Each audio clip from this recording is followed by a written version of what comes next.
Among the world's most colorful ports of call are Seychelles, Zanzibar, and Mombasa, remote but interesting landmarks in the history of ancient trade routes. Seychelles is a British possession composed of a group of small islands located about 1,000 miles off the east coast of Africa. A few little dots of land in the Indian Ocean upon which live about 30,000 human beings, so far removed from the outside world that they have created a civilization of their own. Tradition associates Seychelles with the original Garden of Eden, but the recorded facts of history indicate that it was not visited by man until 1609.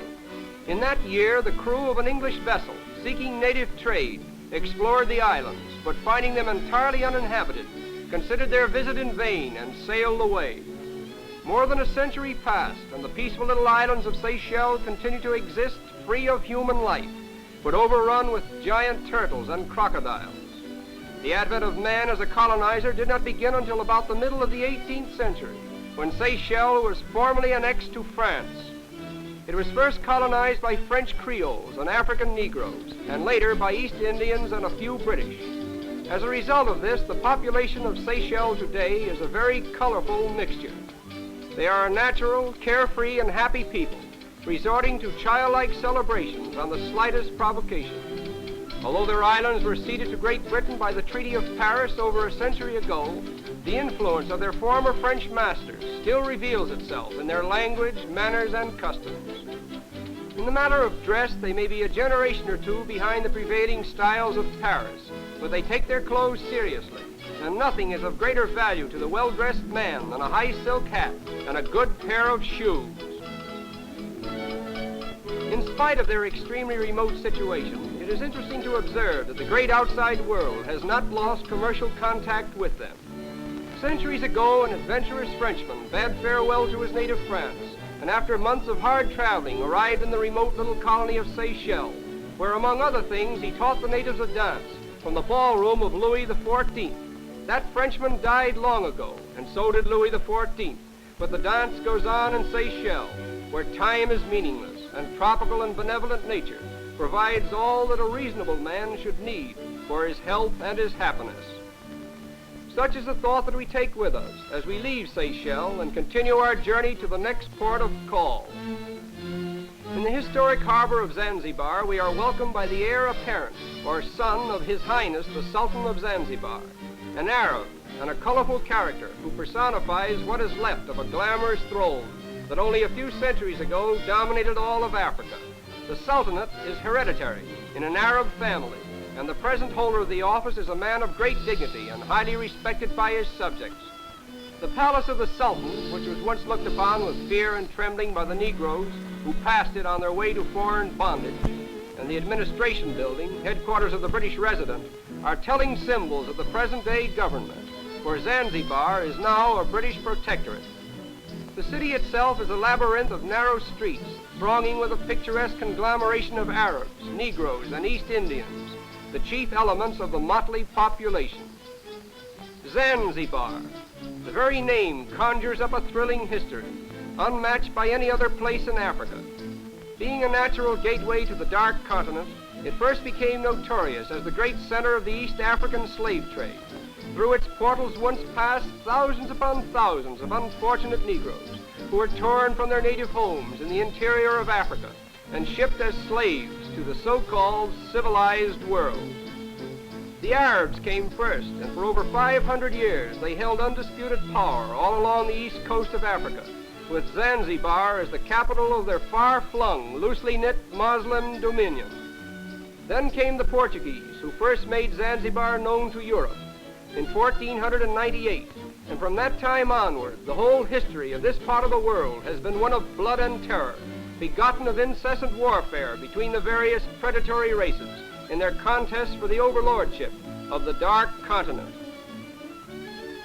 And the primary cause of all this, which led to the devastation and depopulation of tremendous areas of square miles of unhappy Africa, and the wanton killing of vast herds of that noble and majestic animal, the elephant, was ivory.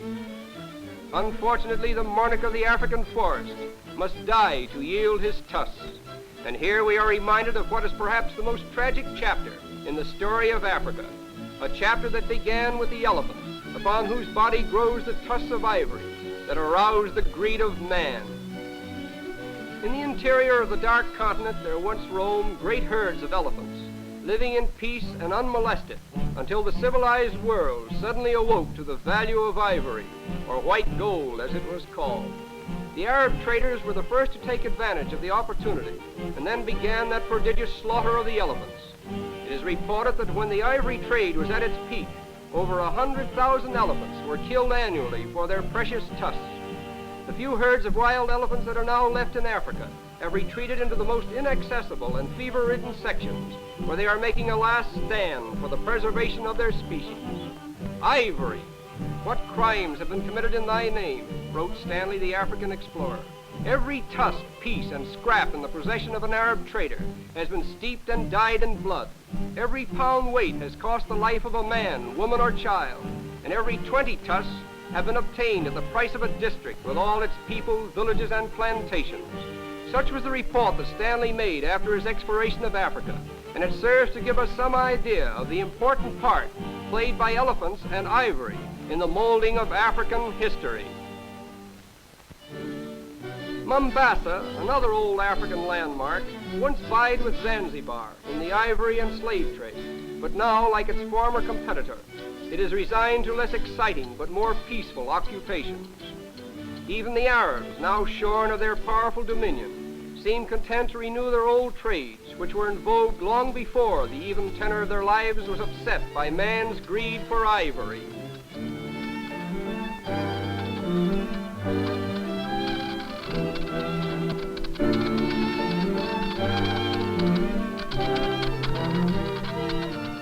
The great event of a visit to Mombasa is the celebration which occurs once a year in honor of the Mohammedan feast of Ramadan. Practically every tribe in Eastern Africa is represented here with its special group of dances, and the tribal distinctions are so definitely drawn that each tribe confines itself to its own circle and its own style of dancing.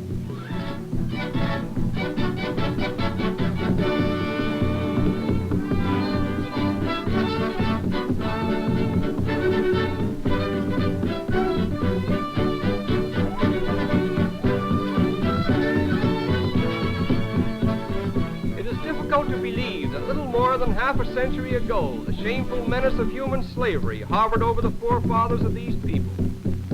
That diabolical buying and selling of God's images in ebony also associated itself with the curse of ivory, for the Arab traders who forced the natives to carry ivory out of the heart of Africa assumed no obligation to return them to their tribes, and consequently they were sold as slaves in the open markets of Zanzibar and Mombasa with the ivory which they carried. The slaves are referred to as black ivory. But all that is in the past, and this childlike festivity symbolizes the freedom of a people whose ancestors were only recently liberated from the chains of slavery, and vindicates the infallible doctrine that all men are born to be free, if not equal. And it is with this thought that we say farewell to Africa's colorful ports of call.